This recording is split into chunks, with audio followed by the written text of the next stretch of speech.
നമസ്കാരം. എന്താണ് രാഷ്ട്രീയത്തിലേക്ക് ഇറങ്ങാനുള്ള യോഗ്യത? പ്രത്യേകിച്ച് യോഗ്യതയൊന്നുമില്ല. അങ്ങനെ രാഷ്ട്രീയത്തിലേക്ക് വന്നവരിൽ ഒരാളാണ് ഇ.പി. ജയരാജൻ.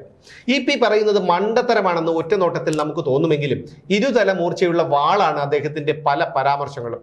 അത് ചിലർക്ക് മനസ്സിലാകും, ചിലർക്ക് മനസ്സിലായാലും മനസ്സിലായില്ലെന്ന് നടിക്കും. ഇടയ്ക്കിടെ പുള്ളി ഇങ്ങനെ വെടിപൊട്ടിക്കും. ആ വെടി കൊള്ളേണ്ടിടത്ത് തന്നെ തുളച്ചു കയറുകയും ചെയ്യും.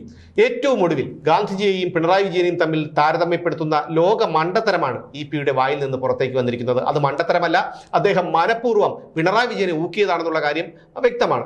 ഇ.പി.യുടെ ഈ മണ്ടത്തരത്തെക്കുറിച്ച് ദേശാഭിമാനിയുടെ മുൻ അസോസിയേറ്റ് എഡിറ്ററും ജനശക്തി വാരികയുടെ ചീഫ് എഡിറ്ററുമായ ജി ശക്തിധരൻ സമൂഹ മാധ്യമത്തിൽ ഇങ്ങനെ എഴുതി: ഗാന്ധിജിയെക്കുറിച്ചാകാമെങ്കിൽ പിണറായിയെക്കുറിച്ചായിക്കൂടെ എന്ന തലക്കെട്ടിൽ ശക്തിധരൻ എഴുതിയത് ഇങ്ങനെയാണ്: ഇ.പി. ജയരാജൻ ഉണ്ടാക്കുന്ന കൊടുങ്കാറ്റ് പെട്ടെന്നാണ് മാധ്യമങ്ങളിൽ പ്രത്യക്ഷപ്പെടുന്നത്.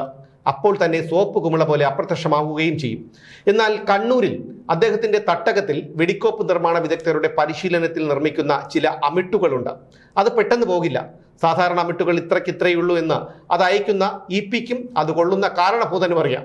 എത്ര വരെ സ്ഫോടനമാകാം എന്ന ചാണക്കല്ല് കണ്ണൂരിലാണ് ജയരാജൻ സൂക്ഷിച്ചിരിക്കുന്നത്. അവിടെ അതിന്റെ മാറ്റുരച്ചയെ ഇ.പി. പ്രയോഗിക്കൂ. ഏറ്റവും ഒടുവിലത്തെ അമിട്ട് ഗാന്ധിജിയെയും പിണറായി വിജയനെയും തമ്മിൽ താരതമ്യം ചെയ്യുന്നതാണ്. അത് വായിച്ചാൽ ഗോഡ്സെ പോലും സഹിക്കില്ല.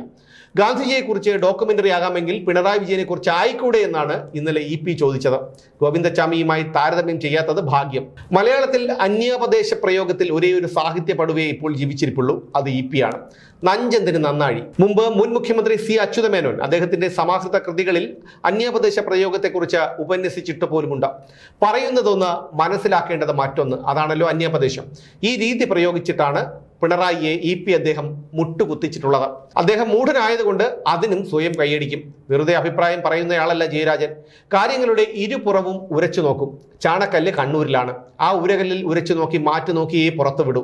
താൻ സ്ഥലത്തുണ്ടെന്ന ഒരു അറിയിപ്പ് കൊടുക്കുക മാത്രമേ ഇ.പി.ക്ക് ലക്ഷ്യമുള്ളൂ. പക്ഷേ അത് ഓരോന്നും രാമബാണങ്ങൾ തന്നെയാണ്. ഗാന്ധിജിയെയും കാരണഭൂതനെയും താരതമ്യം ചെയ്തുള്ള ആ പോസ്റ്റ് ഉണ്ടല്ലോ, ഉഗ്രൻ. ഇങ്ങനെയാണ് ശക്തിധരൻ തന്റെ പോസ്റ്റ് അവസാനിപ്പിച്ചിരിക്കുന്നത്. എന്തായാലും ഇ.പി. ജയരാജന്റെ ഇത്തരം പരാമർശങ്ങൾ പലപ്പോഴും മണ്ടത്തരമാണെന്ന് നമുക്ക് തോന്നുന്നുണ്ടെങ്കിലും അത് മണ്ടത്തരമല്ല. അദ്ദേഹത്തിന് നേരിട്ട് പിണറായി വിജയനോട് ഏറ്റുമുട്ടാനുള്ള ഒരു കെൽപ്പില്ല. അതുകൊണ്ട് തന്നെ ഇ.പി.